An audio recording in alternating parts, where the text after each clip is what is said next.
اب انسان اپنی بیوی سے کیسے جمع کر سکتا ہے؟ آئیے اللہ رب العزت کا جواب اپنی کتاب، اس کی کتاب میں جو اس نے دیا اس سے ہم شروع کرتے ہیں۔ اللہ رب العزت فرماتا اور کہتا ہے سورہ بقرہ سورہ نمبر 2 آیت نمبر 223، اور فرماتا ہے نساء حرث لکم فأتوا حرثکم ان شئتم، کہ اللہ فرماتا اور کہتا ہے تمہاری عورتیں تمہارے لیے کھیتیاں ہیں اور تم جس طرح سے چاہو اپنی کھیتیوں میں آؤ۔ تمہاری عورتیں تمہارے لیے کھیتیاں ہیں، جیسا ایک کسان اپنے کھیت میں بیج ڈالتا ہے تاکہ اس سے فصلیں نکلے، تو تمہاری بیویاں تمہاری اولادوں کے پیدا ہونے کی وجہ ہے نا، اس کے بغیر کیسا ہوں گا؟ تو تم جو ہے اللہ رب العزت فرما رہا ہے کہ تم جو ہے پھر جہاں سے چاہو وہاں سے اپنے بیویوں میں داخل ہو، ٹھیک۔ اب اس کے تعلق سے کیا واقعہ آتا ہے اس کے شان نزول میں رکھ دیتا ہوں، تو وہ پہلی بات بالکل انشاءاللہ جو آیت ہے وہ واضح ہو جائیں گے، کلیئر ہو جائیں گے۔ آئیے جو ہے صحیح بخاری کی روایت ہے، جابر رضی اللہ عنہ فرماتے اور کہتے ہیں یہودی جو ہے یہ بات کہا کرتے تھے کہ آدمی اگر اپنی بیوی سے شرمگاہ میں اگلے حصے میں جہاں سے اولاد پیدا ہوتی ہے، ٹھیک ہے، وہاں اگر ہم بستری پیچھے سے کھڑے رہ کر کرے، پیچھے ہو کر کرے بیوی کے، سمجھ رہے آپ بات کو، کہ اپنے بیوی سے صحیح جگہ مطلب شرمگاہ کا اگلا حصہ اس میں ہم بستری کرتا ہے جہاں سے اولاد پیدا ہوتی ہے، لیکن پیچھے سے کھڑے رہ کر کرتا ہے تو اس سے اولاد بھینگی پیدا ہوتی ہے، مطلب آنکھیں اس کی سکوئن جس کو کہتے ہیں، مطلب آنکھ ڈھلتی ہوئی یا دونوں آنکھ ڈھلتی ہوئی ہوتی ہے نا، بانگا جس کو عام زبان میں کہتے ہیں، ٹھیک ہے، یہ بھینگا جس کو بولتے ہیں، تو ویسا پیدا ہوتا ہے۔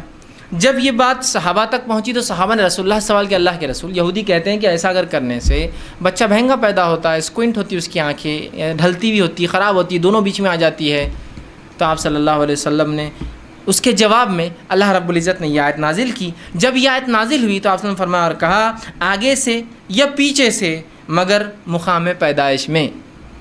آپ نے کیا کہا، آگے سے یا پیچھے سے لیکن مقام پیدائش میں، سمجھ رہا، مطلب جہاں سے اولاد پیدا ہوتی ہے وہیں انسان کر سکتا ہے، اس کے علاوہ کرنا حرام ہے۔ انشاءاللہ اس کی تفصیلات آگے رکھوں گا کیا حرام ہے اس معاملے میں، ٹھیک ہے۔ تو چاہے انسان آگے سے ہو پیچھے سے ہو لیکن مقام پیدائش میں۔ آئیے دوسری روایت، عبداللہ ابن عباس رضی اللہ عنہ فرماتے ہیں، یہ ابو داؤد کی روایت، آپ نے فرمایا تھوڑی طویل روایت ہے لیکن بہت ساری باتیں علم کی اس میں آ رہی ہے اس روایت کے اندر، بالخصوص اس مسئلے کے تعلق سے۔ وہ کہتے ہیں مدینہ میں انصار جو ہے یہودیوں کی اتباع کرتے تھے، چونکہ انصار تو مشرک تھے، ان کے پاس کوئی عقیدہ نہیں تھا، یہ تو لیکن اہل کتاب کو یہ بڑا اونچا سمجھتے چونکہ وہ کتاب کے حامل لوگ تھے، تو ہر چیز میں وہ یہودیوں کو فالو کرتے، حتیٰ کہ یہودی اپنے بیویوں کو چت لٹاتے، مطلب چہرہ اوپر اور عورت لیٹی ہے اور اس کے بعد ہم بستری کرتے، تاکہ اس سے کیا ہوتا ہے، سطر کے لیے بھی اچھا ہے، انسان جب مرد لیٹ جاتا ہے عورت پہ تو پوری ڈھک بھی جاتی ہے، تو طہارت کے لیے بھی اچھا ہوتا ہے اور سطر پوشی کے لیے بھی، خامہ کا زیادہ سطر کھلتا نہیں ہے، اچھا ہوتا ہے۔ تو یہودی صرف اس پوزیشن کو، اس طریقے کو حلال مانتے تھے۔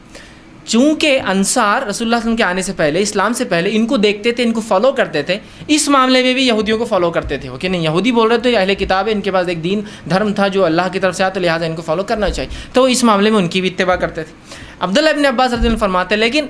ہم جو مہاجر تھے، ہم مکے والے لوگ، مکے کے جو لوگ تھے وہ مختلف قسم سے اپنے بیویوں سے تعلقات قائم کرتے، آگے سے پیچھے سے لٹا کر، ہاتھوں پہ ان کو کھڑے کر کے، مختلف چیزوں سے، اور جنس کی جو ہے ہم بستری کی لذتیں اٹھایا کرتے تھے۔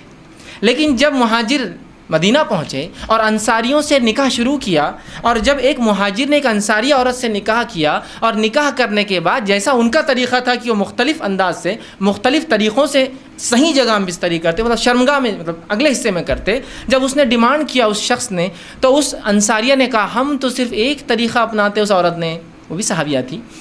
وہ ہے چت لیٹنا اور تم اوپر سے رہو۔ اس نے کہا ایسا کیوں؟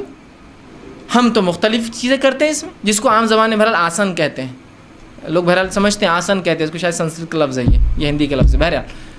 تو ہم تو مختلف کرتے ہیں۔ تو انہوں نے کہا نہیں میں تو یہ کرنے نہیں دوں گی، جھگڑا بڑھ گیا، اس نے کہا میں تو ایسے ہی کروں گا، اس نے کہا ہمارے پاس یہ طریقہ نہیں ہے، اور بات رسول اکرم صلی اللہ علیہ وسلم پہنچ گئی، اور پھر یہ آیت نازل ہو گئی، تمہاری بیویاں تمہاری کھیتی ہے، تم جہاں سے چاہو، مطلب جو مہاجر کر رہے تھے صحیح کر رہے تھے، مختلف پوزیشنز ہو سکتے ہیں لیکن